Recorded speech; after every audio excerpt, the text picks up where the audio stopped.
Bem-vindo ao nosso canal.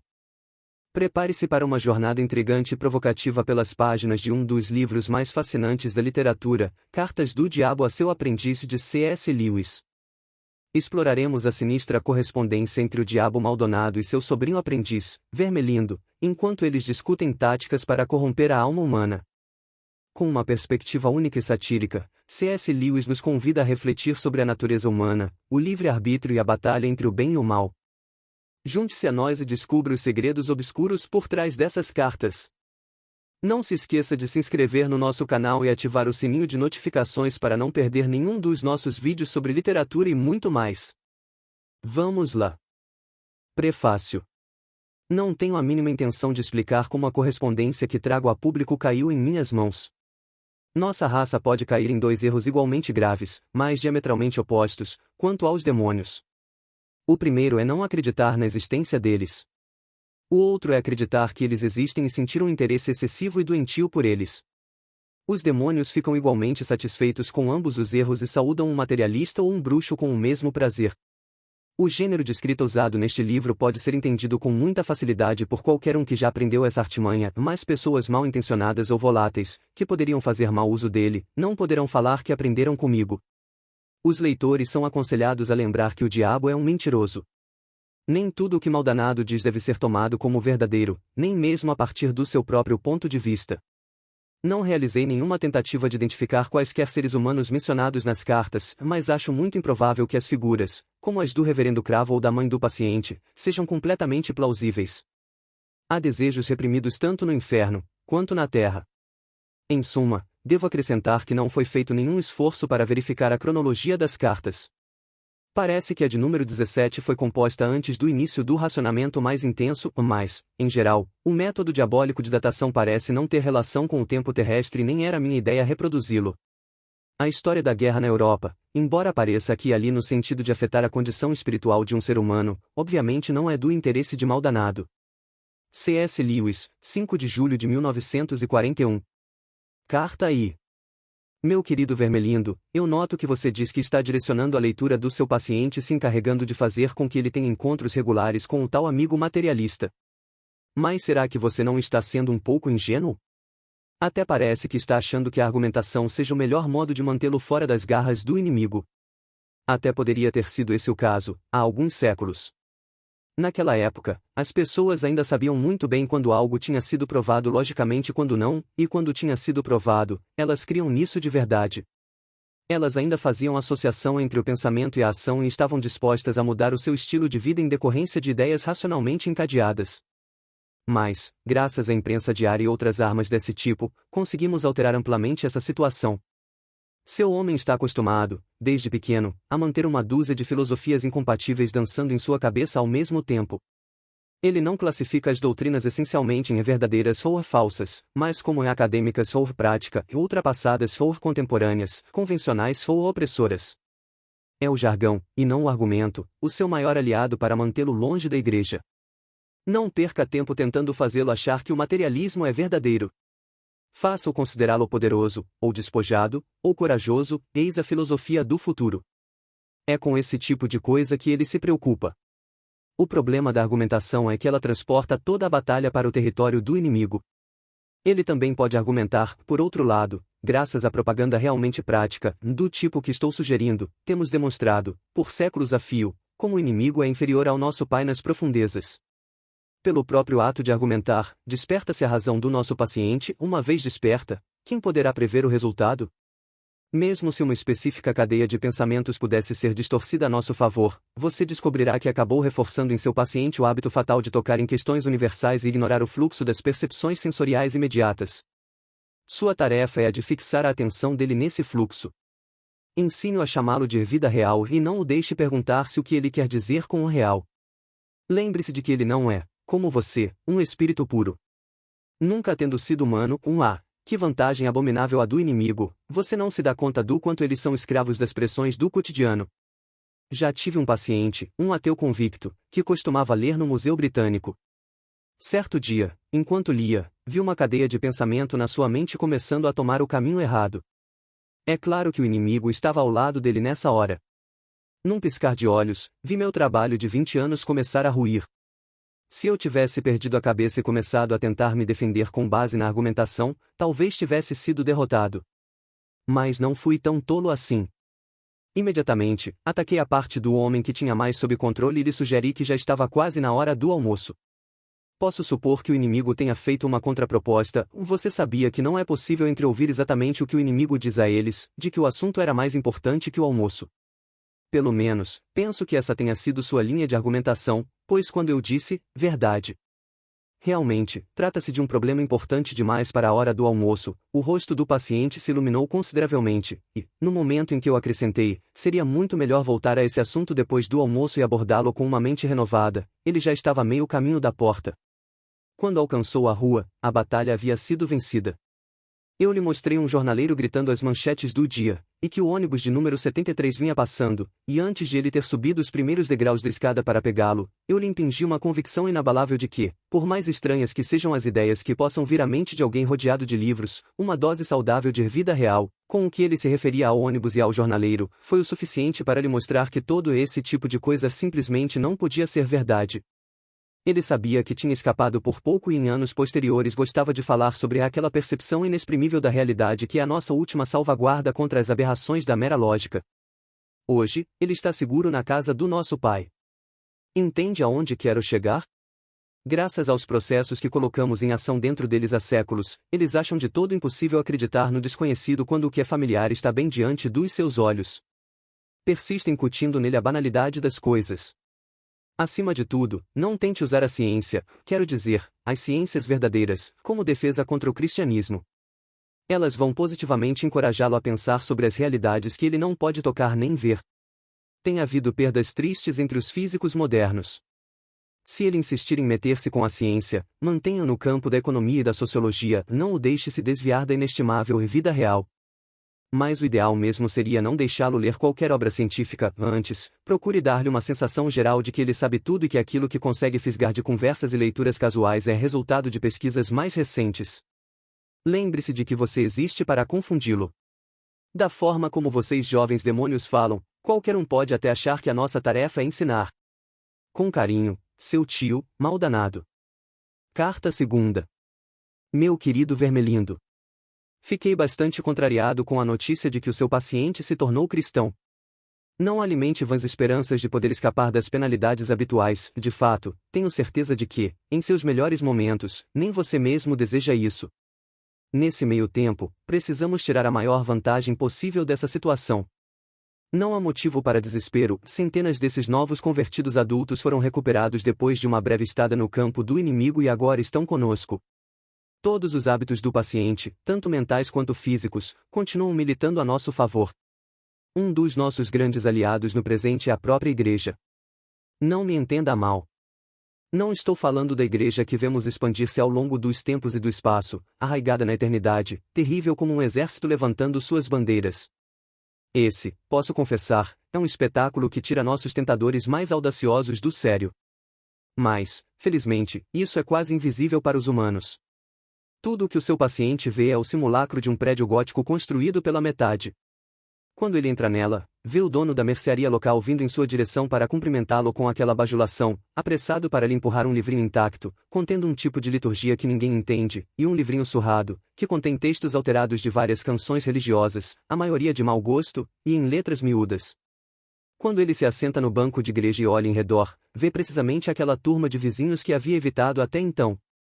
Você deve investir pesado nesses vizinhos. Faça com que a sua mente pendule entre uma expressão como o corpo de Cristo e as faces reais do banco vizinho. É claro que pouco interessa que tipo de pessoa esteja de fato sentado no banco ao lado.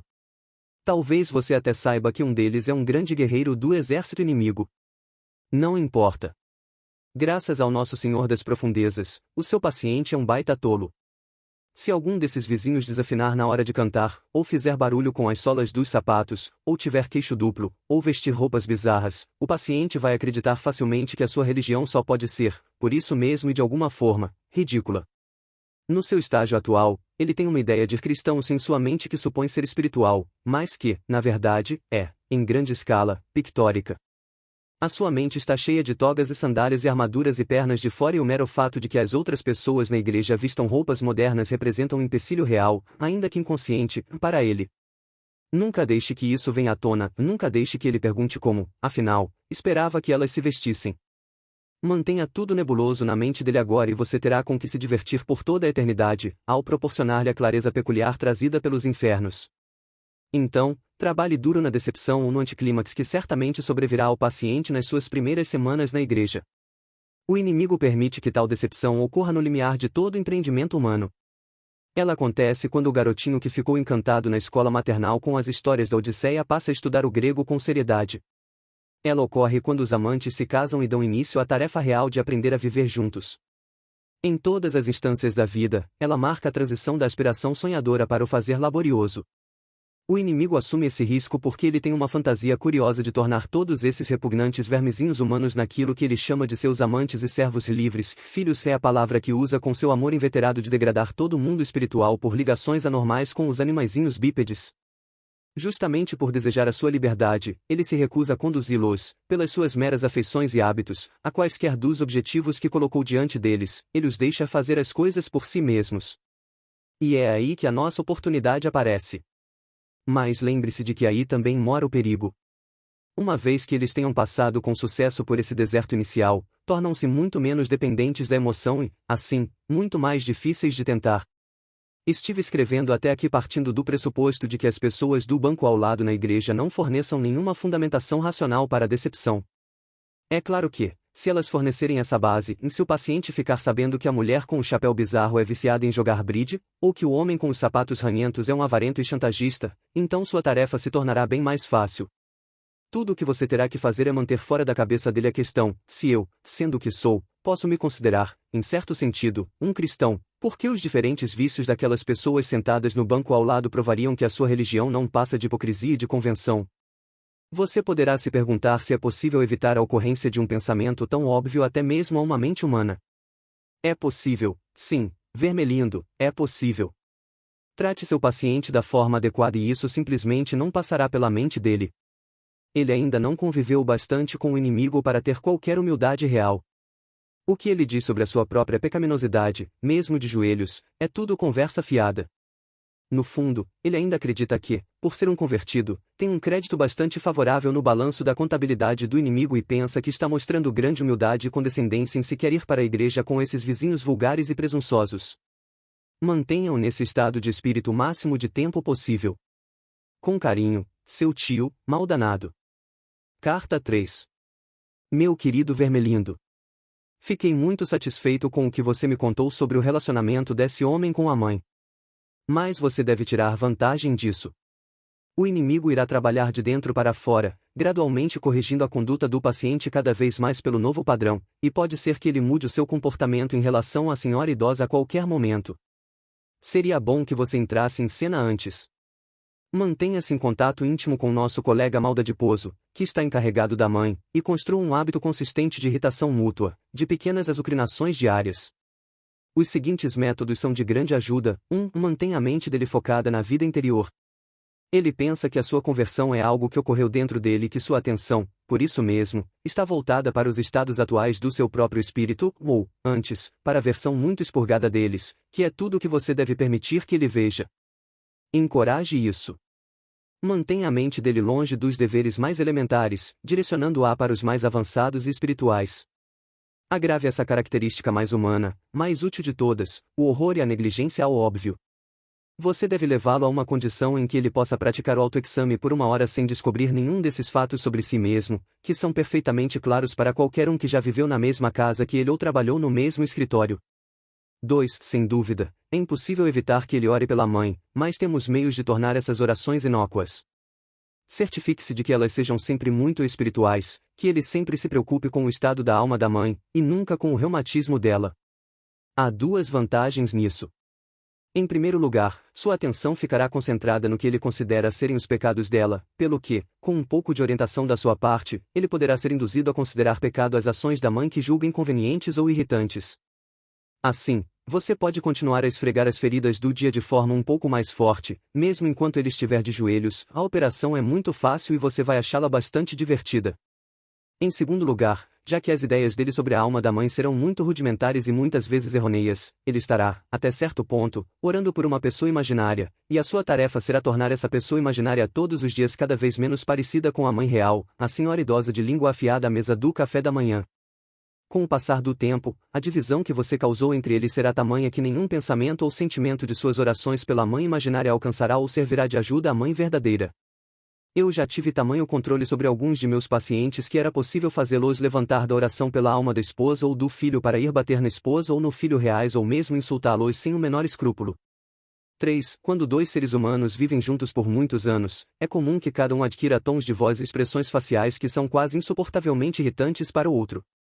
Explore bem isso. Faça-o ficar prestando atenção nas sobrancelhas erguidas da mãe, que ele aprendeu a detestar na infância, e faça com que ele fique refletindo sobre o quanto isso o aborrece. Faça-o partir do pressuposto de que ela sabe o quanto isso é irritante e que o faz para irritá-lo. Se você souber fazer o seu serviço direitinho, ele não notará a imensa improbabilidade de sua suposição. E, é claro, nunca o deixe suspeitar de que ele mesmo tenha tons, caras e bocas que também são capazes de irritá-la. Como ele não pode ver ou ouvir a si mesmo, isso é fácil de conseguir. 4. Na vida civilizada, o ódio doméstico usualmente se expressa dizendo coisas que pareceriam bem inofensivas no papel, mas palavras em si não são ofensivas, mas que, ditas naquele tom de voz, ou naquele momento, não estarão longe de parecer um tapa na cara. Para manter esse jogo em andamento, você e maldadoso devem cuidar para que cada um desses tolos tenham 2 pesos e 2 medidas. Seu paciente deve demandar que todos os seus pronunciamentos sejam tomados literalmente julgados simplesmente com base nas palavras reais. Ao mesmo tempo, ele deve julgar todos os pronunciamentos da mãe com a interpretação mais completa e supersensível do tom, do contexto e da intenção suspeita. Ela deve ser encorajada a fazer o mesmo com ele. Assim, eles podem sair de toda a briga convencidos, ou bem perto de estarem convencidos, de que eles são os inocentes da história. Você conhece bem esse tipo de coisa, basta perguntar quando o jantar ficará pronto, que ela logo tem um chilique.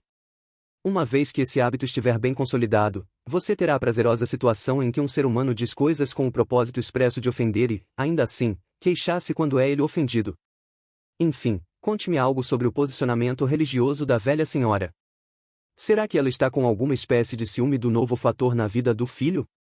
No caso, sentindo-se ofendida pelo fato de ele aprender com outros, e tão tarde, aquilo que ela acha que deu a ele oportunidades de aprender na infância?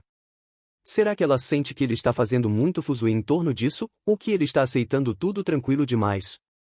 Você se lembra do irmão mais velho na história do inimigo, não é mesmo? Com carinho, seu tio, mal danado. Carta 4. Meu querido Vermelindo. As sugestões amadorísticas da sua última carta me alertaram para o fato de que está mais do que na hora de eu escrever para instruí-lo sobre o doloroso tema da oração. Você poderia ter me poupado do comentário de que minhas advertências sobre as orações do humano pela mãe dele se provaram singularmente infelizes. Um sobrinho nunca deveria escrever esse tipo de coisa ao tio, nem um tentador iniciante ao subsecretário de um departamento. Esse fato também revela um desejo desagradável de passar adiante a responsabilidade. Você deve aprender a pagar pelos seus próprios erros. A melhor coisa, sempre que possível, é manter o paciente longe de qualquer tentativa séria no sentido de qualquer tipo de oração. Se o paciente for um adulto recentemente convertido ao partido do inimigo, como é o caso do seu homem, a melhor maneira de fazer isso é incentivando-o a se lembrar, ou achar que está se lembrando, da natureza repetitiva de suas orações da infância. Para contrariar isso, ele poderá ser persuadido a vislumbrar algo inteiramente espontâneo, íntimo, informal e não regulamentado. E isso na verdade significará, para o iniciante, um esforço de produzir em si mesmo um estado de espírito vagamente devocional, no qual a concentração real da vontade e da inteligência não desempenha em papel algum. Um de seus poetas, Coleridge, registrou certa vez que não orava mexendo os lábios e pondo-se de joelhos, mas simplesmente preparava o seu espírito para amar e se entregava a uma atitude de súplica. Esse é exatamente o tipo de oração que desejamos, e como carrega uma semelhança superficial com a oração silenciosa conforme praticada por aqueles que estão em nível bem avançado no serviço prestado ao inimigo, os pacientes espertos e preguiçosos poderão ser apanhados nessa armadilha durante um período bem longo de tempo. No mínimo, poderão ser persuadidos de que a posição do corpo não faz qualquer diferença na sua oração, pois se esquecem constantemente, coisa de que você deve se lembrar sempre, de que são animais, e de que qualquer coisa em relação ao seu corpo afetará suas almas. É engraçado ver como os mortais sempre nos acusam de enfiar ideias em suas cabeças. Na verdade, nosso trabalho mais importante é manter coisas fora delas. Se isso falhar, você terá que apelar para uma distorção mais sutil da intenção deles. Sempre que estiverem a serviço do inimigo, teremos sido derrotados, mas há formas de impedi-los de fazer isso. A mais simples é desviar a atenção deles para si mesmos. Mantenha-os ocupados com os próprios pensamentos e tentando produzir sentimentos pela ação de suas próprias vontades. Quando tiverem a intenção de pedir-lhe um ato de caridade, faça com que, em vez disso, comecem a tentar produzir neles mesmos sentimentos caridosos, mas sem que eles notem que são eles próprios que estão fazendo isso. Quando tiverem a ideia de orar por coragem, deixe-os tentar sentirem-se realmente corajosos. Quando disserem que estão orando por perdão, deixe-os tentar sentirem-se perdoados. Ensinei-os a estimarem o valor de cada oração por seu sucesso em produzir o sentimento desejado, e nunca os deixe suspeitar de que esse tipo de sucesso ou de fracasso irá depender de estarem bem ou mal, descansados ou exaustos, naquele momento. Mas, é claro, o inimigo não ficará de braços cruzados nesse meio tempo. Sempre que houver oração, haverá o perigo de sua ação imediata. Ele fica cinicamente indiferente à dignidade de sua posição, e à nossa, meros espíritos puros, e sobre os animais humanos que se colocam de joelhos, e derrama quantidades enormes de autoconhecimento sem o menor escrúpulo.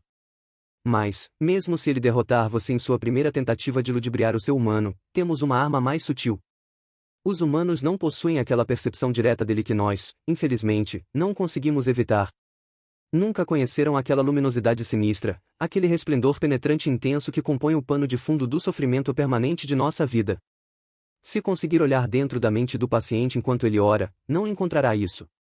Se examinar o objeto ao qual ele está servindo, descobrirá que se trata de uma composição de vários ingredientes bastante ridículos. Haverá imagens derivadas de retratos do inimigo. Quando este surgiu durante episódio desacreditado e conhecido como encarnação, haverá imagens ainda mais vagas, talvez bem primitivas e pueris, associadas às outras duas pessoas. Haverá até um pouco de sua própria reverência, e das sensações físicas que a acompanham, tornadas em objetos e atribuídas ao objeto reverenciado. Sei de casos em que aquilo que o paciente chamava de seu Deus era, na verdade, uma localização física, no canto esquerdo do teto do seu quarto, ou de dentro de sua própria cabeça, ou um crucifixo na parede. Mas qualquer que seja a natureza do objeto composto, você terá de mantê-lo orando para aquilo, para a coisa que ele fez, não para a pessoa que o tenha criado. Talvez até mesmo o encoraje a dar grande importância à correção e ao aperfeiçoamento do seu objeto composto, e a mantê-lo constantemente diante dos olhos de sua imaginação ao longo de toda oração, pois se ele jamais chegar a fazer a distinção, se direcionar conscientemente suas orações não para o que eu penso que sejas, mas para o que sabes que és, nossa situação será, nessa hora, desesperadora. Uma vez que todos os seus pensamentos e imagens tiverem sido descartados, ou preservados, mas com o pleno reconhecimento de sua natureza meramente subjetiva, e uma vez que o homem entregar-se à presença completamente real, externa, invisível, que estará com ele no quarto e nunca será conhecida dele, como ele é conhecido por ela, e então, meu amigo, é que tudo poderá acontecer. Para evitar essa situação embaraçosa, essa completa nudez da alma na oração, você se valerá do fato de que os próprios humanos não desejam isso tanto quanto se pode supor. Existe mesmo essa coisa chamada receber mais do que aquilo que estavam pedindo. Com carinho, seu tio, mal danado. Carta 5. Meu querido Vermelindo. É um pouco decepcionante esperar um relatório detalhado sobre o seu trabalho e receber, em vez disso, uma rapsódia tão vaga quanto sua última carta. Você diz que está pulando de alegria, delirando, porque os humanos europeus começaram outra guerra. Sei muito bem que bicho lhe mordeu. Você não está louco, só está bêbado.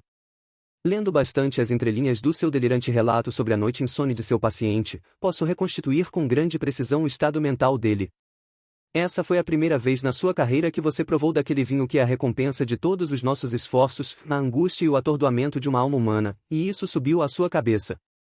Claro que não o culpo. Não posso esperar maturidade dos jovens. Será que o paciente reagiu a algum dos retratos do futuro de horror que você pintou para ele? Será que você trabalhou direitinho em cima de alguns vislumbres, regados à autocomiseração, do seu passado feliz? Será que havia algumas sensações refinadas na boca do estômago dele? Será que você tocou o seu violino lindamente?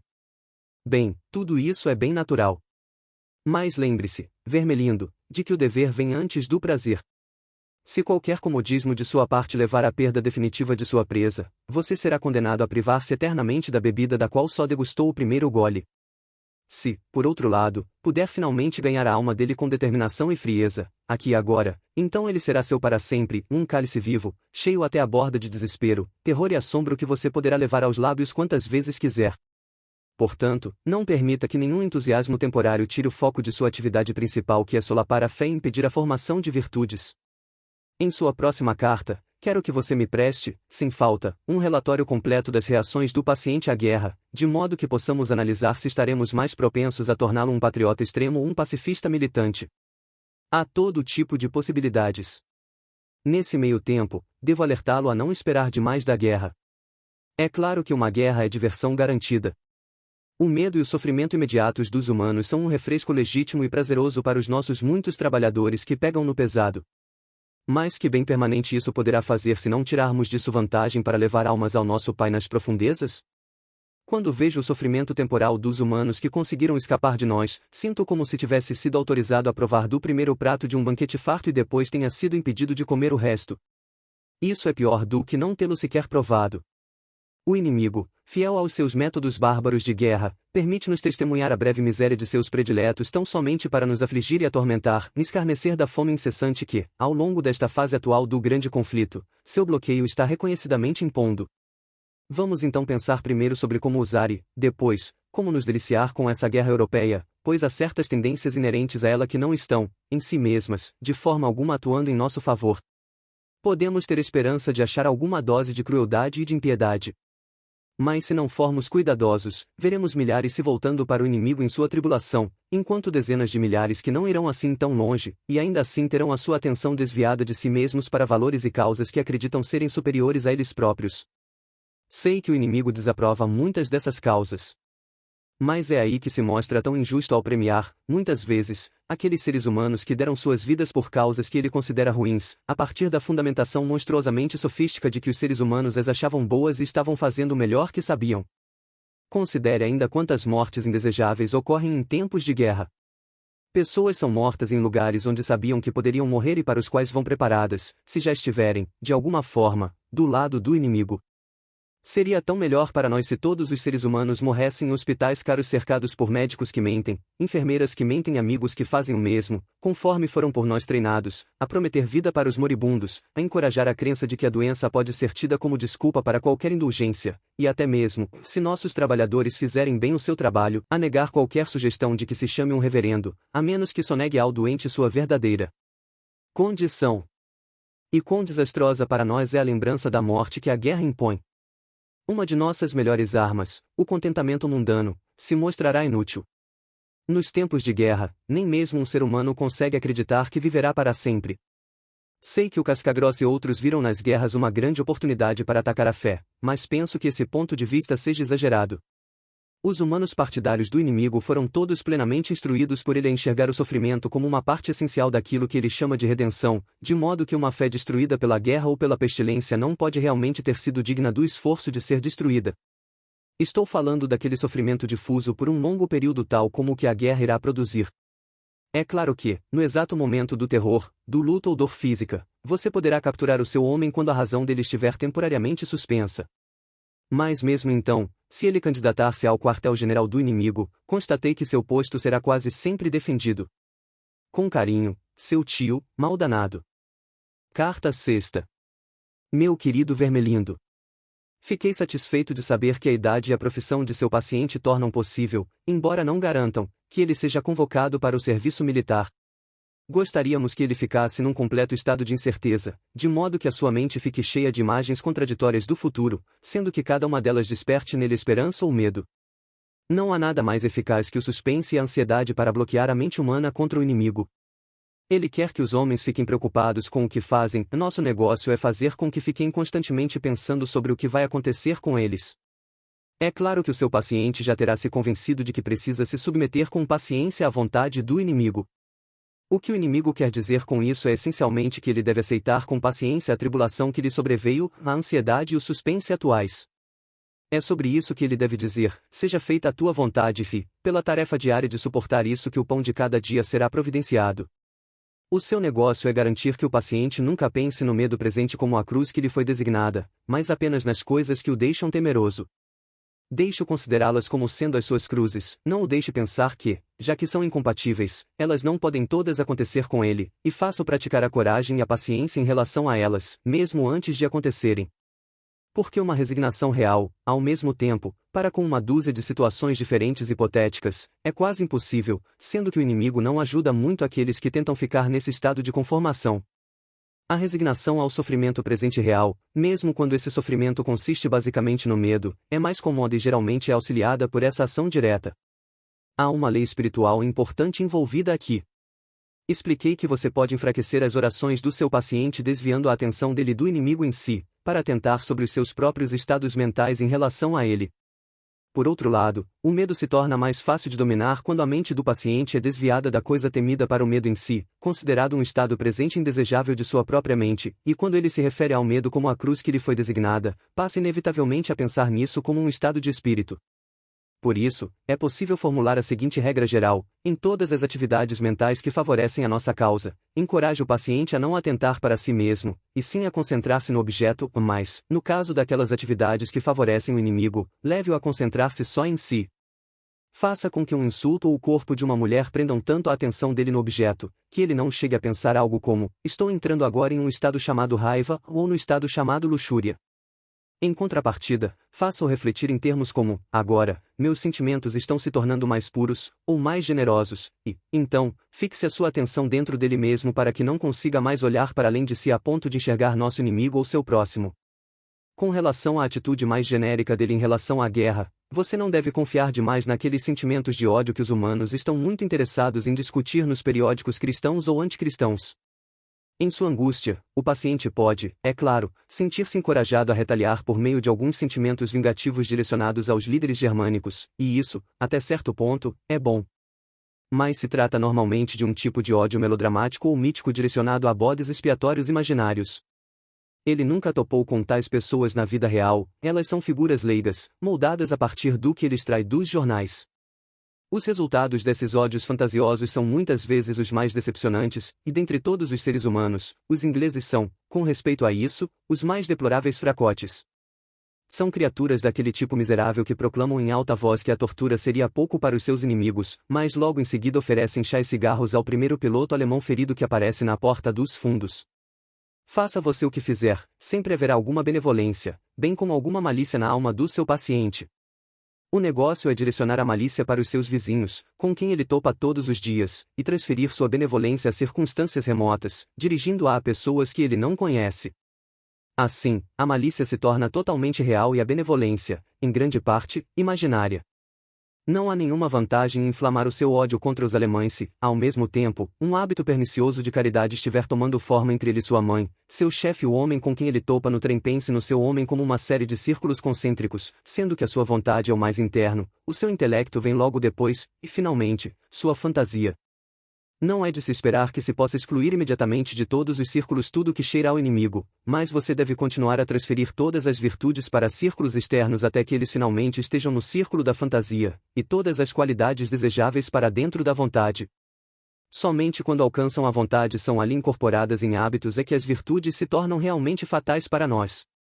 É claro que não estou me referindo ao que o paciente toma erroneamente por sua vontade, aquela fúria de resoluções e de dentes cerrados, e sim ao centro real, aquilo que o inimigo chama de coração. Todos os tipos de virtudes pintadas na fantasia, aprovadas pelo intelecto ou, em certa medida, amadas e admiradas, afastarão uma pessoa da casa de nosso Pai. Na verdade, elas poderão torná-lo mais divertido quando chegar lá. Com carinho, seu tio, mal danado. Carta 7. Meu querido Vermelindo. Fico espantado com sua pergunta se é essencial manter o paciente na ignorância quanto à sua própria existência. Essa questão, ao menos para a fase presente da luta, já nos foi respondida pelo alto comando. Nossa política para o momento é de nos mantermos ocultos. Claro que isso nem sempre foi assim. Na verdade, estamos nos deparando com um dilema curioso. Quando os seres humanos deixam de acreditar em nossa existência, perdemos todas as consequências prazerosas do terrorismo direto e deixamos de produzir bruxos. Por outro lado, quando eles acreditam em nós, não temos como torná-los materialistas e céticos. Pelo menos por enquanto. Tenho muita esperança de que iremos aprender em pouco tempo como apelar aos sentimentos e transformar em mito a ciência deles a ponto de aquilo que é, com efeito, uma crença em nós, e embora não com esse nome, se infiltrará de mansinho, enquanto a mente humana permanecerá fechada à crença na existência do inimigo. A energia vital, a veneração do sexo e alguns aspectos da psicanálise poderão ser bem úteis aqui. Se conseguirmos realizar nosso trabalho perfeito, o bruxo materialista, o homem que não usa, antes, cultua verdadeiramente ao que ele chama vagamente de forças ao mesmo tempo que nega a existência de espíritos, então o fim da guerra estará às portas. Mas, nesse meio tempo, deveremos obedecer às ordens recebidas. Não acho que você terá muita dificuldade para manter o paciente na escuridão.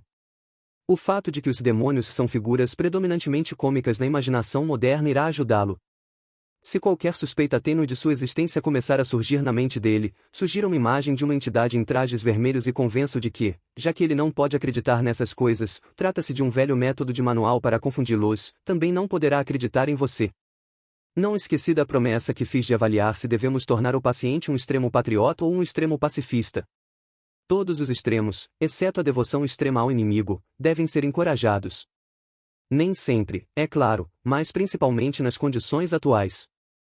Algumas épocas são apáticas e complacentes, e o nosso trabalho é deixá-las ainda mais calmas e embalá-las mais rapidamente no sono. Já outras eras, como a nossa, são desequilibradas e inclinadas à facção, sendo nosso dever inflamá-las. Qualquer círculo de pessoas, reunidas por algum interesse desprezado ou ignorado por outras, tende a se desenvolver em um caldeirão de admiração mútua e também a gerar uma grande quantidade de vaidade e ódio para com o mundo exterior, os quais são alimentados sem nenhum pudor, tudo pela causa, que é seu patrocinador e é considerada impessoal. Isso é assim, mesmo quando o pequeno grupo existe originalmente para os propósitos próprios do inimigo. Queremos que a igreja permaneça pequena não apenas para que menos pessoas possam conhecer o inimigo, mas também para que aqueles que o conhecem possam adquirir a intensidade inquietante e o falso moralismo defensivo de uma sociedade secreta ou de uma panelinha. É claro que a igreja em si é defendida com veemência, portanto, não tivemos ainda sucesso em dar a ela todas as características de uma facção, mas facções subordinadas dentro dela muitas vezes produziram resultados admiráveis das partes de Paulo e Apolo, em Corinto, até o baixo e o alto clero da igreja anglicana. Se o seu paciente puder ser induzido a se tornar um contestador consciente, ele automaticamente se identificará como membro de uma sociedade pequena, organizada, impopular, mas com voz ativa, e os efeitos disso sobre alguém tão recém-chegado ao cristianismo quase sempre serão positivos. Mas apenas quase. Será que essa pessoa já teve sérias dúvidas sobre a legalidade de servir em uma guerra justa antes da atual ter começado? Será que ele é um homem de grande coragem física, tão grande que não terá quaisquer dúvidas sobre os reais motivos de seu pacifismo? Será que, quando estiver bem perto da honestidade, nenhum humano jamais estará muito perto, ele vai se sentir completamente convencido de que agiu plenamente impulsionado pelo desejo de obedecer ao inimigo? Se ele for esse tipo de homem, é provável que o seu pacifismo não nos faça muito bem, e o inimigo irá provavelmente protegê-lo das consequências usuais de pertencer a uma facção. Sua melhor estratégia nesse caso seria tentar provocar uma crise súbita, confusa e emocional, da qual pudesse emergir como um convertido irrequieto em prol do patriotismo. Esses fatores geralmente são manipuláveis. Mas se ele for o homem que eu penso que é, tente o pacifismo. No entanto, seja qual for a seita que ele adotar, sua tarefa principal será a mesma. Comece por fazê-lo tratar o patriotismo ou o pacifismo como parte de sua religião. Depois, deixe-o, sob a influência do espírito partidário, chegar a se referir a isso como a parte mais importante. Depois, silenciosa e gradativamente, cuide para que ele alcance um estágio em que a religião se torne meramente parte da causa, em que o cristianismo passe a ser valorizado principalmente em razão dos argumentos excelentes que é capaz de produzir em favor do esforço britânico em prol da guerra ou do pacifismo. A atitude da qual você deseja se proteger é aquela na qual os assuntos temporais são tratados essencialmente como matéria de obediência. Uma vez que você tenha feito do mundo um fim e da fé um meio, terá quase conquistado o seu homem. E faz muito pouca diferença que tipo de fim mundano ele esteja perseguindo. Desde que os encontros, as panfletagens, as políticas, os movimentos, as causas e as cruzadas importem mais para ele do que as orações, os sacramentos e a caridade, ele será nosso, e quanto mais religiosos, nesses termos, forem os homens, mais seguramente os teremos em nossas mãos. Há jaulas repletas de gente desse tipo aqui embaixo. Com carinho, seu tio, mal danado. Carta 8. Meu querido Vermelindo. Então, quer dizer que você nutre grandes esperanças de que a fase religiosa do seu paciente esteja definhando, não é? Eu sempre achei que a academia de treinamento havia chegado ao fundo do poço desde que empossaram o velho Remeleca como diretor, mas agora tenho certeza. Será que ninguém nunca lhe contou sobre a lei da ondulação? Os seres humanos são anfíbios, em parte animais, em parte espíritos. A insistência do inimigo em produzir tal híbrido revoltante foi um dos fatores determinantes para o nosso pai retirar o seu apoio a ele. Como espíritos, eles pertencem à eternidade, mas, como animais, estão fadados à temporalidade. Isso significa que, enquanto seu espírito pode ser direcionado para um objeto eterno, seus corpos, suas paixões e suas imaginações estão em constante mudança, pois mudar significa estar inserido na temporalidade. Eles experimentam a constância apenas em meio à ondulação, o retorno repetitivo a um nível do qual frequentemente se desviam, uma série de altos e baixos. Se você tivesse observado seu paciente cuidadosamente, teria visto essa ondulação em todos os aspectos de sua vida, seu interesse pelo trabalho, sua afeição pelos amigos, seus apetites físicos, todos têm seus altos e baixos. Enquanto o ser humano viver sobre a Terra, os períodos de riqueza e vivacidade emocional e física se alternarão com períodos de entorpecimento e de pobreza. A aridez e o tédio que seu paciente está passando agora não são, como você entusiasticamente supõe, obra sua, eles são meramente um fenômeno natural que de nada nos servirá se não soubermos tirar vantagem disso. Para decidir qual é a maior vantagem que se pode tirar, você deve perguntar o que o inimigo pretende fazer com isso, e, então, fazer o oposto. Talvez você se surpreenda com o fato de que ele, em seus esforços para ter a posse permanente de uma alma, confie muito mais nos baixos que nos altos. Alguns dos seus filhos prediletos passaram por vales e depressões maiores e mais profundos do que qualquer pessoa. E a razão é a seguinte: para nós, os humanos não passam de comida. Nosso objetivo é a absorção da vontade deles na nossa, o aumento da nossa própria reserva de egoísmo à custa deles. Mas a obediência que o inimigo demanda dos seres humanos é algo bem diferente. Deve-se encarar o fato de que toda aquela conversa sobre o seu amor pelos homens e a liberdade perfeita que vem de se entregar e dedicar-se a ele não é mera propaganda, como se poderia de bom grado acreditar, e sim uma verdade aterrorizante. Ele quer realmente encher o universo com um monte de pequenas réplicas repugnantes de si mesmo. Criaturas cujas vidas, numa escala em miniatura, serão qualitativamente como a sua, não porque ele as tenha absorvido, mas porque elas desejam se conformar de livre e espontânea vontade a ele. O que nós queremos é apenas gado que possa acabar nos servindo de comida, ele deseja servos que possam acabar se tornando seus filhos. Nós desejamos sugar, ele deseja retribuir. Nós somos vazios e queremos ser preenchidos, ele é pleno e, por isso, transborda. O objetivo de nossa guerra é um mundo em que o nosso Pai nas profundezas tenha absorvido todos os outros seres em si, já o inimigo deseja um mundo cheio de seres unidos a ele, mas que, ainda assim, continuem sendo distintos. E é aí que entram os períodos de baixa. Você já deve ter se perguntado muitas vezes por que o inimigo não utiliza os seus poderes para estar sensivelmente presente nas almas humanas em qualquer nível sempre que desejar. Mas agora você vê que o irresistível e o incontestável são duas armas que a própria natureza de seu desígnio impede de usar. Atropelar a vontade humana, o que aconteceria se ele se tornasse perceptível, mesmo no nível mais tênue e mínimo, não valeria de nada para ele, porque não pode violentá-los, pode apenas encantá-los. Pois sua ideia desprezível é fazer duas coisas incompatíveis ao mesmo tempo, as criaturas devem ser um com ele, sem deixarem de ser elas mesmas, simplesmente anulá-las, ou assimilá-las não servirá aos seus propósitos. Ele está preparado para intervir um pouquinho, no início. Irá instigá-los com pequenos sinais de sua presença que, embora minguados, parecem grandes para eles, repletas de doçura emocional e representativas de uma resistência fácil à tentação. Mas ele nunca permitirá que esse estado de coisas dure muito tempo. Mais cedo ou mais tarde, irá retirar, se não de fato, pelo menos de sua experiência consciente, todo apoio e incentivo. Deixará a criatura andar com suas próprias pernas, a fim de executar a partir da própria vontade aqueles deveres que já perderam o atrativo. É durante esses períodos de baixa, muito mais do que nos períodos de pico, que ela amadurecerá e se tornará o tipo de criatura que ele deseja que ela seja. Desse modo, as orações feitas no estado de aridez são aquelas que o agradam mais. Podemos arrastar nossos pacientes por meio da tentação contínua, porque nosso propósito em relação a eles é apenas que sirvam de refeição, e quanto mais conseguirmos interferir na vontade deles, melhor. O inimigo não pode tentá-los para a virtude da mesma forma que tentamos para o vício. Ele quer que eles aprendam a andar sozinhos e deve, por isso, retirar a sua mão. E se o que restar for apenas a vontade de andar, ele ficará satisfeito até mesmo com seus tropeços. Não se iluda, Vermelindo. Não haverá um perigo maior para nossa causa do que quando um ser humano, que não mais deseja, mas ainda assim pretende fazer a vontade de nosso inimigo, olhar em redor, para um universo do qual todo o traço dele parece ter desaparecido, e perguntar-se por que foi abandonado e ainda obedece. Mas é claro que os períodos de baixa oferecem oportunidades também para nosso lado. Na semana que vem vou lhe dar algumas dicas de como explorá-las. Com carinho, seu tio, mal danado. Carta 9. Meu querido Vermelindo. Espero que a minha última carta o tenha convencido de que o vale de apatia ou de sequidão pelo qual o seu paciente está passando no presente não irá, por si só, entregar a alma dele a você, mas tem de ser explorado apropriadamente. A seguir, vou lhe revelar a estratégia dessa exploração. Em primeiro lugar, sempre pensei que os períodos de baixa da instabilidade humana oferecem excelentes oportunidades para todas as tentações sensuais, particularmente aquelas relativas ao sexo.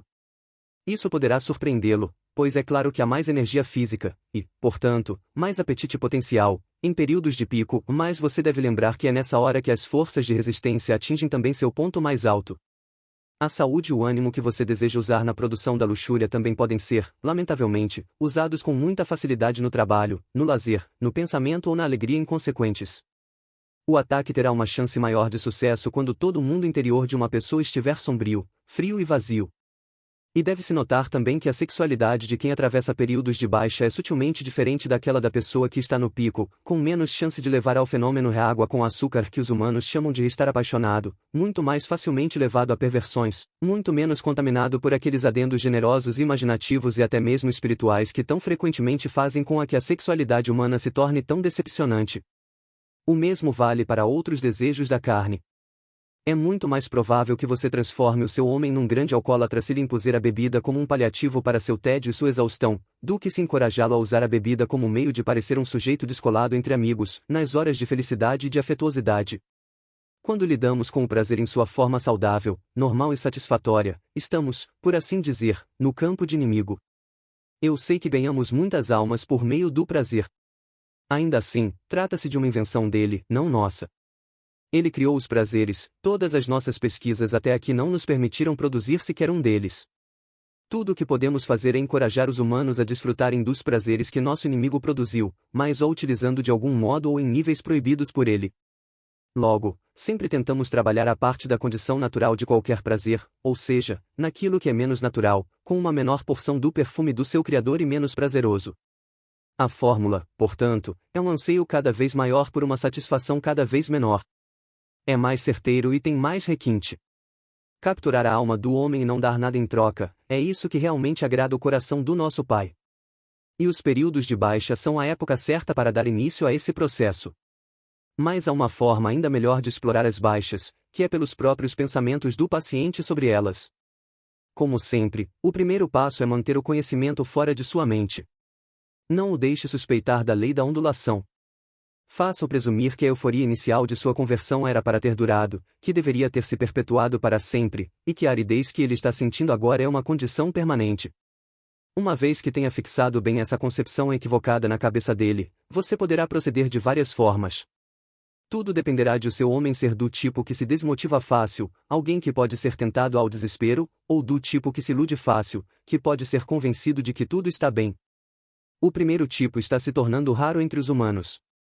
No caso de o seu paciente pertencer a esse tipo, tudo será mais fácil, e você terá apenas de mantê-lo longe do caminho de cristãos experientes, uma empreitada relativamente fácil, para direcionar a sua atenção às passagens apropriadas das Escrituras, e depois, fazê-lo trabalhar no projeto desesperado de recuperar os seus velhos sentimentos por pura força de vontade. Então, o jogo estará ganho. Se ele for do tipo mais esperançoso, o seu trabalho será fazê-lo submeter-se à frieza atual de sua alma e se contentar gradualmente com ela, persuadindo a si mesmo de que, no fim das contas, não é tão fria assim. Em uma semana ou duas, você o deixará em dúvida se os primeiros dias do seu cristianismo não foram talvez um pouco exagerados. Fale com ele sobre a moderação em todas as coisas. Se conseguir levá-lo a ponto de pensar que a religião é boa só até certo ponto, você sentirá enorme satisfação, tendo em vista que uma religião moderada é tão interessante para nós quanto religião nenhuma, e mais divertida. Outra possibilidade é o ataque direto à fé.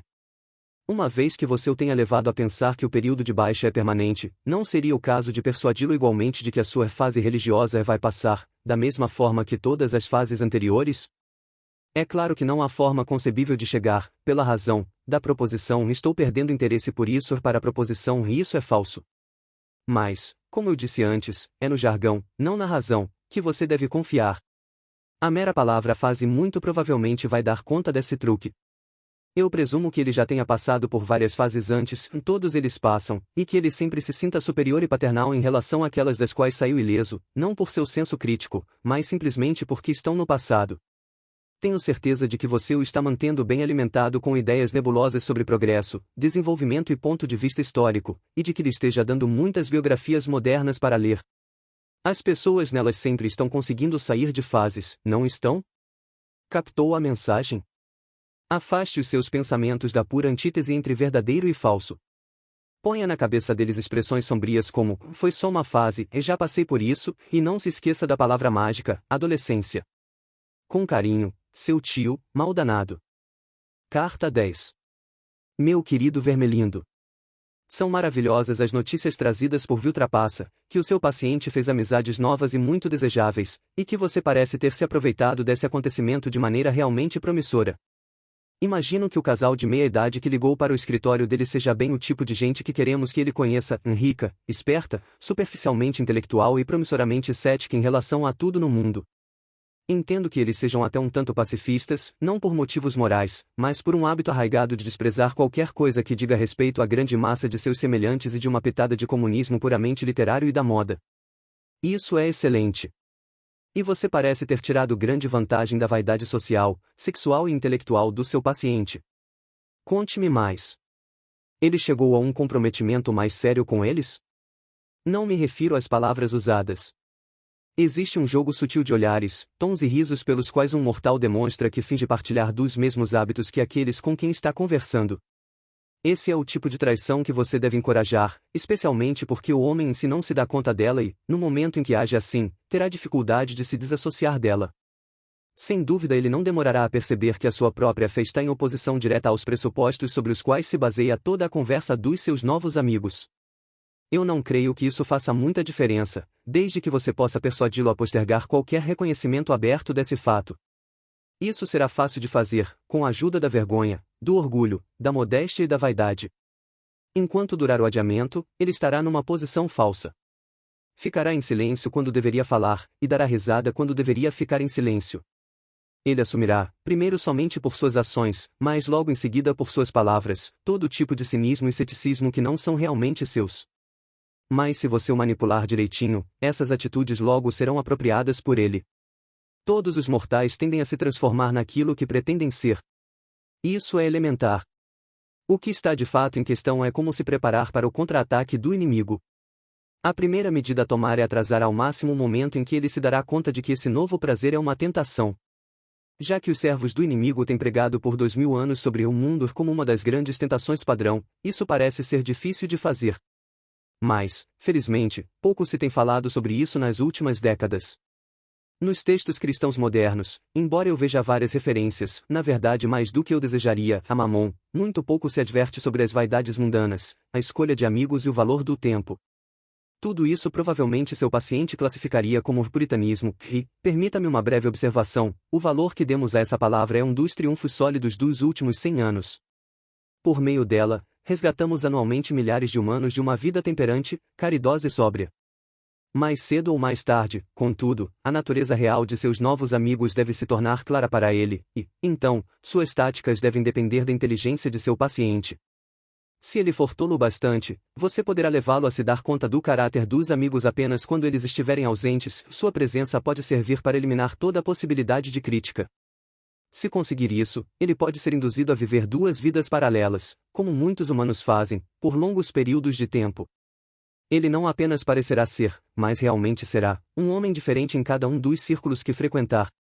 Se isso falhar, há um método mais sutil e divertido.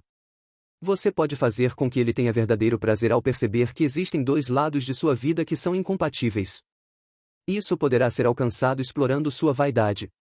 Ele pode ser instruído a gostar de se ajoelhar ao lado do dono da mercearia aos domingos só porque o dono da mercearia jamais entenderia o mundo urbano e escarnecedor que ele frequenta no sábado à noite e, inversamente, a apreciar ainda mais as obscenidades e blasfêmias que rolaram no café com esses amigos admiráveis, porque está consciente de um mundo mais profundo e espiritual, dentro dele que eles são incapazes de compreender. Acho que você está entendendo o que quero dizer. Os amigos mundanos o tocam de um lado e o dono da mercearia, de outro, e ele é o homem completo, equilibrado e complexo que consegue perscrutar todos. Assim, ao mesmo tempo que se mantém desleal a, pelo menos, dois grupos de pessoas, ele sentirá, no lugar da vergonha, um fluxo contínuo e subterrâneo de satisfação própria. Finalmente, se todo o resto falhar, você poderá persuadi-lo, numa violação à própria consciência, a continuar a ter novas amizades com base no raciocínio de que ele está, de forma não especificada, fazendo bem a essas pessoas pelo mero fato de compartilhar sua bebida e de rir de suas piadas, e que deixar de fazer isso seria excessivo, intolerante e, é claro, puritano. Nesse meio tempo, é claro, você deverá tomar as medidas de precaução adequadas para que esse novo projeto o induza a gastar mais do que pode e a negligenciar o seu trabalho e sua mãe. A surpresa e a inveja dela, além da ambiguidade ou da brutalidade de suas reações, serão inestimáveis para o agravamento da tensão doméstica. Com carinho, seu tio, mal danado. Carta 11. Meu querido Vermelindo. Tudo está indo maravilhosamente bem. Em especial, fico contente de ouvir que os dois novos amigos o fizeram conhecer o resto do grupo. Todos eles, como posso inferir do nosso centro de informações, são pessoas completamente confiáveis, escarnecedoras e aferradas às coisas mundanas que, sem terem cometido nenhum crime extraordinário, estão progredindo silenciosa e confortavelmente rumo à casa do nosso pai. Você fala que eles gostam muito de rir. Espero que isso não signifique que você nutra a falsa impressão de que o riso em si esteja sempre a nosso favor. Esse, aliás, é um ponto que merece alguma atenção. Costumo dividir as causas do riso humano em alegria, diversão, anedota e petulância. Você vai encontrar a primeira entre amigos e amantes reunidos no fim de tarde de um feriado. Entre adultos, geralmente se arranja algum pretexto para o riso na forma de piadas, mas a facilidade com a qual os menores gracejos produzem risadas nessas horas mostra que elas não são a causa real. Não sabemos qual é essa causa verdadeira. Algo parecido com isso é expresso em boa parte dessa arte detestável que os humanos chamam de música. Algo semelhante acontece nos céus, uma aceleração sem sentido no ritmo da experiência celestial, que é bem insondável para nós. O riso desse tipo não nos faz bem algum e deve ser sempre desencorajado. Além disso, o fenômeno em si é nojento e um insulto direto ao realismo, à dignidade e à austeridade do inferno. A diversão está diretamente relacionada à alegria, um tipo de subproduto emocional que surge do instinto do lúdico. É de bem pouco proveito para nós. É claro que às vezes pode ser utilizada para desviar os seres humanos de algo mais que o inimigo gostaria que eles estivessem sentindo ou fazendo, mas em si, a diversão tem tendências totalmente indesejáveis, promovendo a caridade, a coragem, a satisfação e muitos outros males. A anedota, que está associada à percepção súbita da incongruidade, é um campo muito mais promissor.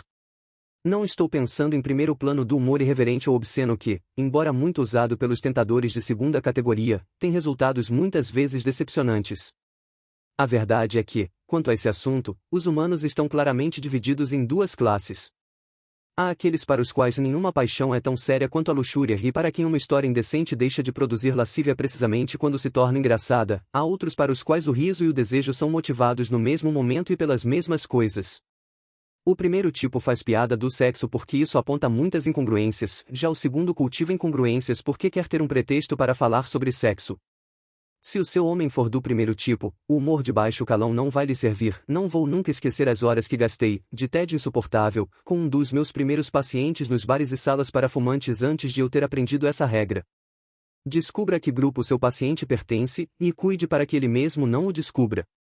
O verdadeiro uso de anedotas, piadas e de humor encontra-se numa direção bem diferente e é especialmente promissor entre os ingleses, que levam o seu senso de humor tão a sério que a falta desse senso é quase o único defeito do qual sentem vergonha.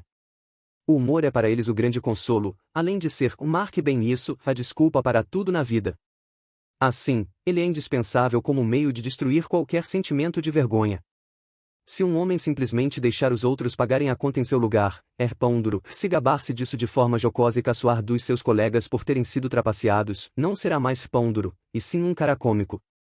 A mera covardia é vergonhosa, mas aquela da qual alguém se vangloriar com superlativos humorísticos e gestos grotescos pode parecer engraçado. A crueldade é vergonhosa, a menos que o homem cruel possa transformá-la em piada. Milhares de piadas obscenas ou mesmo blasfemas não são de grande ajuda na danação de um homem, tanto quanto a sua descoberta de que praticamente tudo o que deseja fazer pode ser feito, não apenas sem a desaprovação de seus colegas, mas com a admiração deles, se ele tão somente souber fazer disso uma piada. E essa tentação pode passar totalmente despercebida para o seu paciente, graças àquela seriedade inglesa com relação ao humor. Qualquer sugestão de que se possa estar cometendo exageros pode ser tida como puritana ou como indicativo para a falta de humor. Mas a petulância é a melhor de todas. Em primeiro lugar, ela é muito econômica. Qualquer um pode ser treinado para falar como se a virtude fosse engraçada, mas apenas um homem inteligente pode fazer uma piada boa sobre a virtude ou, na verdade, sobre qualquer outra coisa. Entre pessoas petulantes, a piada sempre é assumida como algo natural. Ninguém realmente faz piada, mas qualquer assunto sério é discutido como se já tivessem percebido o lado ridículo dele. Se prolongado, o hábito da petulância constrói em torno de uma pessoa a mais refinada couraça que conheço contra o inimigo, além de ser bastante livre dos perigos inerentes às outras fontes de riso. Ela está a milhares de quilômetros de distância da alegria e entorpece, em vez de aguçar o intelecto, e isso não estimula nenhuma afeição entre aqueles que a praticam. Com carinho, seu tio, mal danado. Carta 12. Meu querido Vermelindo. Obviamente você está fazendo um grande progresso. Meu único medo é que, para tentar apressar o paciente, você o faça perceber a real situação em que se encontra. Pois você e eu, que vemos essa situação como ela realmente é, não devemos nunca nos esquecer do quanto isso parecerá totalmente diferente para ele. Nós sabemos que o fizemos mudar de rumo, uma vez que você já o está levando para longe da órbita do inimigo, mas ele deve ser levado a imaginar que todas as escolhas que provocaram essa mudança são triviais e revogáveis. Não se pode permitir que ele suspeite de que está, ainda que muito lentamente, distanciando-se do Sol, numa rota que o levará ao frio e à escuridão do espaço sideral. Por essa razão, estou quase feliz de ouvir que ele ainda frequente a igreja e comungue. Sei que há perigos nisso, mas qualquer coisa é melhor do que deixá-lo se dar conta do rompimento definitivo com os primeiros meses de sua vida cristã. Desde que mantenha os hábitos exteriores de cristão, ele ainda pode ser levado a pensar acerca de si mesmo como alguém que tenha, sim, conquistado alguns novos amigos e divertimentos, mas cujo estado espiritual é o mesmo de 6 semanas atrás. E, enquanto ele pensar assim, não teremos que brigar com o arrependimento explícito de um pecado definitivo, totalmente reconhecido, mas apenas com um sentimento vazio, o qual é bastante incômodo, diga-se de passagem, de que ele não estava se comportando muito bem ultimamente. Essa leve inquietação requer tratamento cuidadoso. Se ela se tornar muito forte, pode despertá-lo e estragar tudo. Por outro lado, se você a suprimir inteiramente, o que, a propósito, o inimigo provavelmente não vai lhe permitir fazer, vamos perder um elemento na situação que poderia reverter em nosso favor. Se permitirmos que esse sentimento sobreviva, mas não o deixarmos se tornar irresistível nem gerar arrependimento genuíno, isso trará excelentes frutos, pois aumentará a relutância do paciente em pensar no inimigo. Todos os seres humanos de quase todas as épocas manifestam essa relutância, mas quando pensar sobre ele envolve encarar e intensificar a nuvem vaga de culpa semiconsciente, essa relutância se multiplica por 10. Eles odeiam qualquer ideia que se associe ao inimigo, da mesma forma que pessoas em dificuldades financeiras odeiam a mera visão de seu extrato bancário. Nesse estado, o paciente não vai negligenciar, mas gostará cada vez menos de realizar seus deveres religiosos. Irá refletir sobre eles o mínimo possível, para não perder a decência, e também irá esquecê-los o mais rápido que puder assim que der conta deles. Algumas semanas atrás, você teve que tentá-lo para a irrealidade ou desatenção nas suas orações, mas agora o encontrará de braços abertos para você, quase implorando que o distraia de seus propósitos e entorpeça o seu coração. Ele vai querer que suas orações sejam irreais, pois não vai recear nada senão o contato efetivo com o inimigo. O seu lema será nunca mexer em vespeiro. À medida que essa condição for se consolidando, você será gradativamente liberto da tarefa cansativa de providenciar prazeres para usá-los como tentações. E à medida que a ansiedade e a relutância do paciente de encará-lo afastam cada vez mais da felicidade real, e como o hábito torna os prazeres da vaidade, da excitação e da irreverência cada vez menos importantes e difíceis de dispensar, pois felizmente é isso que o hábito faz com o prazer, você descobrirá que qualquer coisa ou nada será suficiente para atrair sua atenção errante. Não será mais preciso um bom livro, algo que realmente lhe traz prazer, para mantê-lo longe de suas orações, de seu trabalho ou de seu sono. Os classificados do jornal de ontem vão dar conta disso. Você poderá fazê-lo perder tempo não apenas em conversas que lhe agradem, mas também em conversas com pessoas para as quais ele não dá a mínima, sobre assuntos que o entediam. Você pode fazê-lo ficar inativo por longos períodos de tempo, ou pode mantê-lo acordado à noite, sem que esteja na festa, olhando fixamente para a lareira apagada em um quarto frio. Todas as atividades saudáveis e sociáveis que queremos que ele evite podem ser inibidas sem dar nada em troca, de modo que ao menos ele possa dizer, como um dos meus próprios pacientes ao chegar aqui no inferno: vejo agora que desperdicei a maior parte da minha vida sem fazer o que deveria nem o que desejava. Os cristãos descrevem o inimigo como alguém sem o qual nada é forte. E o nada é bem forte, forte o bastante para roubar os melhores anos de uma pessoa, não em doces pecados, mas num sombrio devaneio da mente sobre sabe-se lá o que nem porquê, na satisfação de curiosidades tão débeis que o homem se torna apenas semiconsciente delas, tamborilando os dedos e sapateando, assobiando canções das quais não gosta, ou em um longo e turvo labirinto de fantasias que não dão nem prazer nem satisfazem a ambição para lhe dar algum sabor, mas que, tendo sido iniciadas pelo acaso, a criatura estará fraca e inebriada demais para se livrar delas. Você dirá que esses são pecados muito ínfimos, e sem dúvida, como todos os tentadores jovens, você está ansioso para poder reportar perversidades espetaculares. Mas lembre-se de que a única coisa que importa é o quanto você consegue afastar o homem do inimigo. Não importa quão pequenos são os pecados desde que o seu efeito cumulativo seja o de desviar o homem para longe e para fora da luz, direto para o nada. O assassinato não será melhor que o carteado se este der conta do recado. A estrada mais segura para o inferno é gradativa, a ladeira é suave, o solo é macio, sem curvas acentuadas, sem marcos e sem postes indicadores. Com carinho, seu tio, mal danado. Carta 13. Meu querido Vermelindo. Parece-me que você gastou um monte de páginas para contar uma história que na verdade é bem simples e pode ser resumida assim: você deixou o seu paciente escapar por entre os dedos. A situação é muito grave, e realmente não vejo razão para proteger você das consequências da sua ineficiência. Um arrependimento e uma renovação envolvidos naquilo que o outro lado chama de graça, na escala que você descreve, é uma derrota de primeira ordem. Isso equivaleria a uma segunda conversão, e provavelmente em um nível ainda mais profundo do que a primeira. Como você deveria saber muito bem, a nuvem asfixiadora que impediu que você atacasse o paciente na sua caminhada de volta do velho moinho é um fenômeno conhecido por todos. Trata-se da arma mais atroz do inimigo e que geralmente aparece quando ele se manifesta para o paciente sob certas formas ainda não totalmente catalogadas. Alguns humanos estão permanentemente envolvidos por essa presença e são, por isso, inacessíveis a nós. E agora vamos às suas mancadas. Na sua própria aparição, para começo de conversa, você permitiu ao seu paciente ler um livro que ele realmente apreciava, não para fazer observações inteligentes sobre ele aos seus novos amigos, mas por puro prazer. Em segundo lugar, você lhe permitiu andar até o velho moinho e tomar um chá ali, uma caminhada pelo campo, coisa de que ele realmente gosta, e isso, a sós. Em outras palavras, você permitiu que ele tivesse dois prazeres realmente positivos. Será que você foi tão ignorante a ponto de não ver o perigo disso? É característico das dores e dos prazeres que sejam indubitavelmente reais, e, por isso, dentro de seus limites, dão aos homens que os sentem uma pedra de toque da realidade. Assim, se você tivesse tentado conduzir seu humano à danação pelo método romântico, transformando-o em uma espécie de Childe Harold 1 ou Werther 2 submerso em autocomiseração por tristezas imaginárias, você tentaria protegê-lo a todo custo de qualquer tipo de sofrimento real, porque é claro que quaisquer 5 minutos de uma dor de dente genuína revelariam que os sofrimentos românticos não passam de bobagens e desmascarariam todo o seu estratagema. Mas você estava tentando levar seu paciente à danação por intermédio do mundo, ou seja, empurrando-lhe como prazeres a vaidade, a confusão, a ironia e o tédio dispendioso. Como pôde ter falhado em reconhecer que um prazer real era a última coisa que você deveria ter deixado que ele experimentasse? Será que você não previu que isso faria descartar, por contraste, todas aquelas ninharias que você se esforçou tanto para o ensinar a valorizar? E que o prazer proporcionado pelo livro e pelo passeio foi o tipo mais perigoso de todos? Que isso removeria de sua sensibilidade o tipo de crosta que você esteve empenhado em formar nela e o faria sentir que estava voltando para casa recuperado?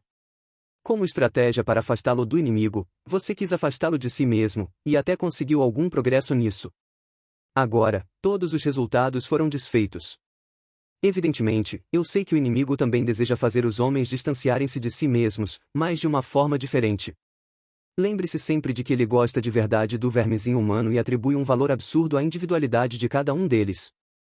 Quando ele fala sobre o fato de eles abrirem mão de si mesmos, só o que deseja deles é que abandonem o clamor da vontade própria. Uma vez conseguido isso, ele lhes dá toda a sua personalidade de volta e se gaba, temo que sinceramente, de que quando se tornam totalmente seus, serão mais eles mesmos do que nunca. portanto, embora tivesse prazer em vê-los sacrificando suas vontades, até mesmo as mais inocentes, em prol da sua, ele detesta vê-los se afastarem de suas próprias naturezas por qualquer outro motivo, e devemos sempre encorajá-los a fazer isso. Os mais profundos gostos e impulsos de qualquer homem são a matéria-prima, o ponto de partida com os quais o inimigo os equipou. Afastá-los disso sempre será, portanto, um ponto ganho. Mesmo em questões indiferentes é sempre desejável substituir seus gostos e desgostos pessoais de um humano pelos padrões, pelas convenções ou pela moda do mundo. Eu mesmo levaria isso muito mais longe. Estabeleceria a regra de erradicar do meu paciente qualquer preferência pessoal forte que não seja realmente um pecado, mesmo se isso for por algo bem trivial como o gosto pelo jogo de cricket, ou colecionar selos, ou tomar chocolate quente. Coisas assim, eu lhe garanto, não têm em si nada de virtuoso, mas há nelas um tipo de inocência, humildade e esquecimento de si mesmo que me deixa desconfiado. O homem que aprecia verdadeira e desinteressadamente qualquer coisa no mundo e não dá a mínima para o que as outras pessoas pensam sobre aquilo, estará, por esse preciso fato, previamente armado contra alguns de nossos modos mais sutis de ataque. Você deve sempre tentar fazer o paciente abandonar as pessoas, a comida ou os livros de que ele realmente gosta em favor das melhores pessoas, da comida certa, dos livros importantes. Conheci um ser humano que se defendeu de tentações fortes de ambição social por meio do gosto ainda mais forte por dobradinha acebolada. Resta ainda analisarmos como podemos remediar essa desastrosa situação. O que importa é evitar que ele faça qualquer coisa que seja. Enquanto ele não converter isso em ação, não vai importar o quanto ele pense sobre esse novo arrependimento. Deixe o animalzinho bruto revirar-se nesse lamaçal. Faça com que ele, se levar jeito para isso, escreva um livro a respeito do assunto. Essa é, muitas vezes, uma forma excelente de tornar estéreis as sementes que o inimigo planta em uma alma humana. Leve-o a fazer qualquer coisa, exceto agir. Nenhum montante de piedade na sua imaginação e nas suas afeições vai nos prejudicar, desde que a consigamos manter longe de sua vontade. Como disse um dos humanos, os hábitos ativos são reforçados pela repetição, mas os passivos são enfraquecidos. Quanto mais frequentemente ele se sentir inativo, menos estará em condições de agir e, em longo prazo, menos estará em condições de sentir. Com carinho, seu tio, Maldanado. Carta 14. Meu querido Vermelindo. O que mais me assustou no seu último relato sobre o paciente é que ele não está tomando nenhuma daquelas resoluções confiantes que marcaram sua conversão original. Nenhuma promessa extravagante de virtude eterna, eu suponho, nem mesmo a expectativa de receber o dom da graça para a vida, e sim apenas a de ter esperança de encarar as tentações do aqui e agora diante da insignificância do aqui e agora. Isso é péssimo. Só vejo uma coisa a fazer no momento. O seu paciente se tornou humilde, você já chamou a atenção dele para esse fato? Todas as virtudes são menos terríveis para nós, se o homem se der conta de que ele as tem, mas isso é especialmente verdadeiro no caso da humildade. Pegue-o no momento em que ele estiver bem pobre de espírito e sugira de modo sutil, e convincente, a seguinte reflexão gratificante: por Deus! Como estou sendo humilde, e quase imediatamente o orgulho de sua própria humildade, irá aparecer. Se ele perceber o perigo desse pensamento e tentar abafar essa nova forma de orgulho, faça com que ele fique orgulhoso de sua tentativa, e assim por diante, passando pela maior quantidade de estágios quanto for de seu agrado. Mas não tente isso por tempo demais, por medo de despertar seu senso de humor e de proporção, pois, nesse caso, só o que irá fazer é rir da sua cara e ir dormir. Mas há outras formas promissoras de fixar a atenção dele sobre a virtude da humildade. Por meio dessa virtude, e também por todas as outras, nosso inimigo quer desviar a atenção do homem de si mesmo para ele e para os seus semelhantes. Toda a humilhação e repulsa de si mesmo foram designados, em longo prazo, única e exclusivamente para esse fim. A menos que eles atinjam esse fim, elas causam pouco prejuízo, e podem até nos fazer bem se mantiverem o homem preocupado consigo mesmo, e, acima de tudo, se o autodesprezo puder ser tomado como ponto de partida para o menosprezo em relação aos outros egos, e assim, para chegar à melancolia, ao cinismo e à crueldade. Você deve, portanto, ocultar do paciente o verdadeiro fim da humildade. Deixe-o pensar nela não como esquecimento de si, mas como certo tipo de opinião, uma opinião negativa, dos seus próprios talentos e de seu caráter. Suponho que ele deve mesmo ter alguns talentos. Inculque na mente dele a ideia de que a humildade consiste em tentar acreditar que aqueles talentos são menos valiosos do que ele crê que são. Não há dúvida de que eles são realmente menos valiosos do que ele acredita, mas não é esse o ponto. A grande jogada é fazê-lo valorizar uma opinião por alguma qualidade diferente da verdade, e, assim introduzir um elemento de desonestidade faz de conta no coração daquilo que, de outro modo, acabaria se tornando uma virtude. Por esse método, milhares de pessoas foram induzidas a pensar que a humildade significa o que sentem mulheres bonitas que tentam crer que são feias, ou os homens inteligentes que tentam acreditar que são tolos. E já que o que estão tentando acreditar pode, em alguns casos, ser um completo absurdo, eles não terão sucesso em acreditar nisso, e essa será a nossa chance de fazê-los quebrar a cabeça num esforço para alcançar o impossível. Se quisermos antecipar a estratégia do inimigo, temos que levar em conta os seus objetivos. O inimigo quer levar o homem a um estado de espírito em que ele poderia projetar a melhor catedral do mundo, tendo consciência de que é a melhor, e se alegrar com esse fato, sem estar mais ou menos, ou, de outra forma, feliz de tê-la construído do que ficaria se a catedral tivesse sido criada por outra pessoa. O inimigo quer que o homem, no final, seja tão livre de tendenciosidades em proveito próprio, que ele possa regozijar-se com seus próprios talentos de forma tão franca e grata quanto com os talentos de seu semelhante, ou com o nascer do sol, ou um elefante, ou uma cachoeira. Ele quer, em longo prazo, que cada homem esteja em condições de reconhecer todas as criaturas, inclusive a si mesmo, como coisas gloriosas e excelentes. Ele quer matar o amor próprio animalesco que existe nele o mais rápido possível, mas temo que sua política de longo prazo seja de restaurar neles um novo tipo de amor próprio, uma caridade e gratidão por todos os seres humanos, incluindo a eles próprios. Quando eles tiverem realmente aprendido a amar cada qual a seu próximo como amam a si mesmos, eles estarão autorizados a se amarem a si mesmos como amam a seus próximos.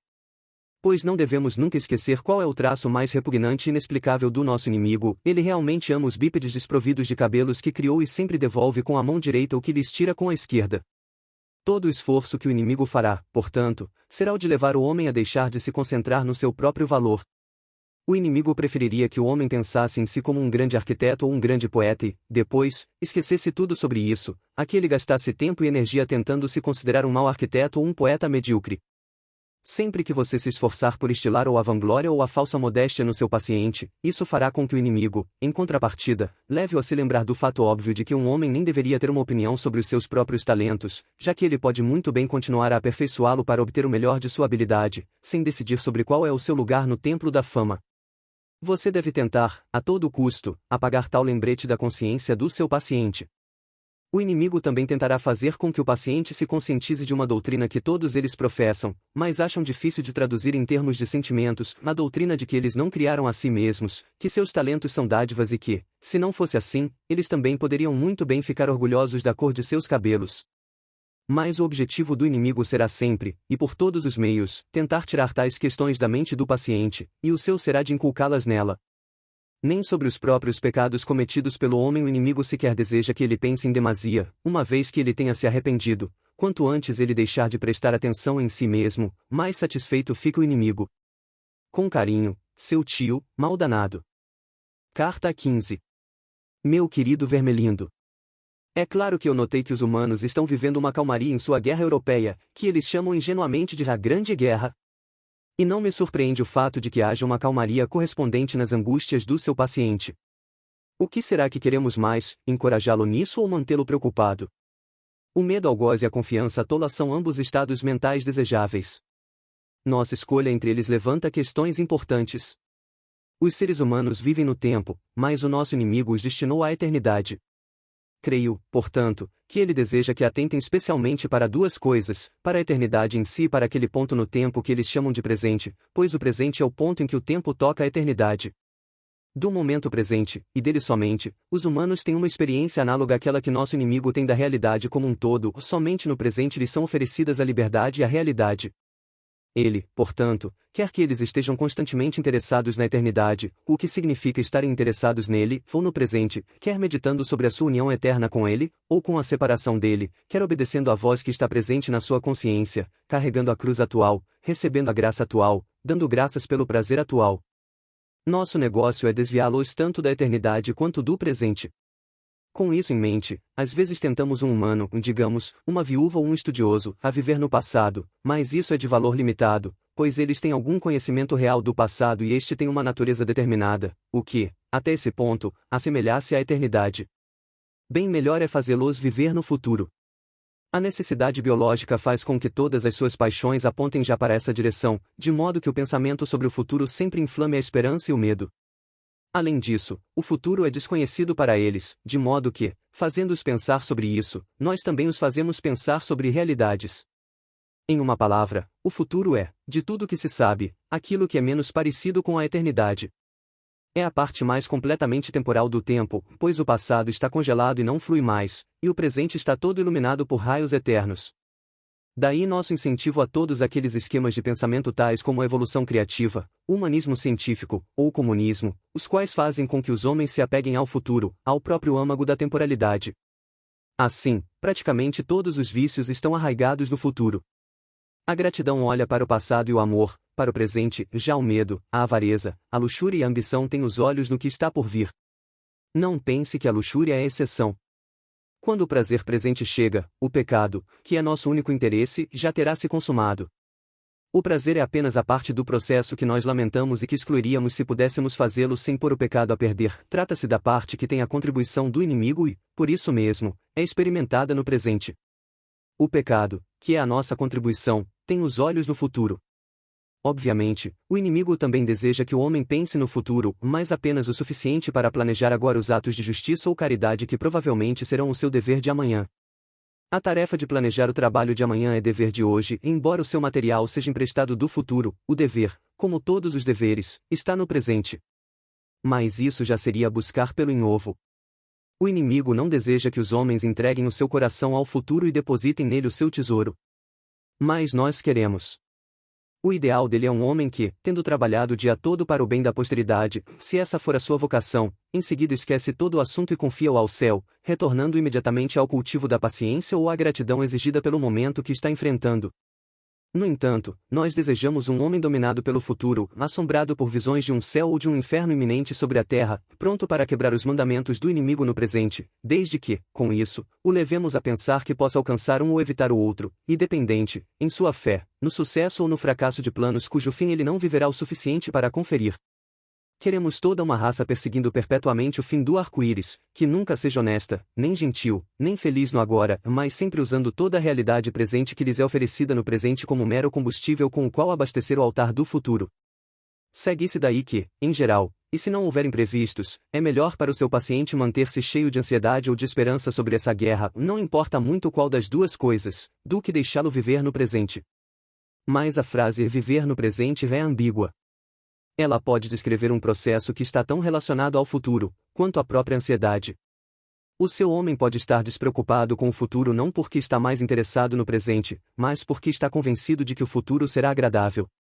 Enquanto essa for a causa real de sua tranquilidade, sua calma será de grande proveito para nós, porque ela não passará de um acúmulo de maiores decepções, e por isso, vai causar mais impaciência para ele quando as suas falsas esperanças deixarem de se concretizar. Se, por outro lado, ele estiver consciente dos horrores que o futuro reserva para ele e estiver orando para obter as virtudes e as condições para vivê-las, e nesse meio tempo estiver preocupado com o presente, porque é ali, e somente ali, que todos os deveres, toda a graça, todo o conhecimento e todos os prazeres habitam, o seu estado será bem indesejável e deve ser atacado imediatamente. Aqui, novamente, nosso departamento de filologia terá feito um bom trabalho, experimente usar a palavra complacência com ele. Mas é claro que é mais provável que ele não esteja vivendo no presente por nenhuma outra razão senão porque tem boa saúde e gosta do seu trabalho. O fenômeno então seria meramente natural. Em todos os casos, se eu fosse você, daria um basta nisso. Nenhum fenômeno natural está realmente trabalhando para nos favorecer. E, de qualquer forma, por que a criatura deveria ser feliz? Com carinho, seu tio, Maldanado. Carta 16. Meu querido Vermelindo. Você mencionou de passagem em sua última carta que o paciente continua a frequentar uma igreja, e somente essa, desde que ele se converteu, e que não está completamente satisfeito com ela. Posso saber o que você está tramando? Porque até agora não recebi nenhum relatório seu sobre as causas da fidelidade dele à paróquia. Você percebe que, a menos que essa fidelidade se deva à indiferença, isso é péssimo para nós? Certamente você deve saber que, se uma pessoa não pode ser curada da frequência à igreja, o próximo passo é fazê-la percorrer toda a vizinhança à procura da igreja que mais lhe agrade, até que ele se torne um degustador ou especialista em igrejas. As razões são óbvias. Em primeiro lugar, a estrutura congregacional deve sempre ser atacada, porque, uma vez que promove a unidade num espaço físico e não de preferências, ela reúne pessoas de diferentes classes e estruturas psicológicas num tipo de unidade que o inimigo deseja. O princípio congregacional, por outro lado, transforma muitas igrejas em um tipo de clube, no fim, se tudo correr bem, em um grupo fechado ou numa facção. Em segundo lugar, a busca por uma igreja que seja do seu agrado torna o homem um crítico, quando o que o inimigo quer é que ele seja um aprendiz. O que o inimigo espera do leigo que frequenta a igreja é uma atitude que pode, de fato, ser crítica no sentido de rejeitar o que é falso ou inútil, mas que é totalmente acrítica no sentido das atitudes que ele não aprecia, não perdendo tempo em ficar pensando sobre o que rejeita, mas se abrindo de forma receptiva, sem comentários, humilde, a qualquer alimento que esteja sendo oferecido. Você vê por aí o quanto o inimigo se humilha, o quão pouco espiritual e irremediavelmente vulgar ele é. Essa atitude, especialmente durante os sermões, cria a condição o mais hostil possível à nossa política, em que verdadeiras trivialidades podem se tornar um real alimento para a alma humana. Praticamente não há sermão ou livro que não seja perigoso para nós, caso seja apreciado nesse espírito. Portanto, faça o favor de se apressar em fazer com que esse idiota visite logo as igrejas circunvizinhas. Seus relatos até o dia de hoje não foram exatamente satisfatórios. Eu investiguei as duas igrejas mais próximas dele a partir do meu escritório. Ambas têm certas qualidades. Na primeira, o líder é um homem que esteve tanto tempo empenhado em diluir a fé com o intuito de torná-la mais palatável para uma congregação supostamente incrédula e cabeçadura que agora é ele que choca os irmãos com a incredulidade, e não vice-versa. Ele já conseguiu minar o cristianismo de muitos deles. Sua conduta nos cultos também é admirável. A fim de poupar todas as dificuldades aos leigos, ele abandonou tanto os salmos do lecionário litúrgico, quanto os do lecionário diário, e agora, mesmo sem perceber, revolve-se infindavelmente em volta de sua pequena esteira de 15 salmos e 20 lições favoritas. Nós estamos, assim, a salvo do perigo de que ele e seu rebanho alcance qualquer verdade com base nas escrituras que já não lhe seja familiar. Mas quem sabe o seu paciente não é ingênuo o bastante para essa igreja, ou será que é só uma questão de tempo? Na outra igreja, temos o reverendo Cravo. Os humanos ficam muitas vezes intrigados quando tentam entender a oscilação de suas opiniões, porque num dia ele é quase um comunista e no dia seguinte não está longe de algum tipo de fascismo teocrático, num dia é um escolástico e, no outro, está pronto para negar toda a razão humana, num dia imerso na política e, no dia seguinte, declarando que todos os estados deste mundo estão igualmente sob juízo. Nós, é claro, vemos o fio condutor dessas atitudes, que é o ódio.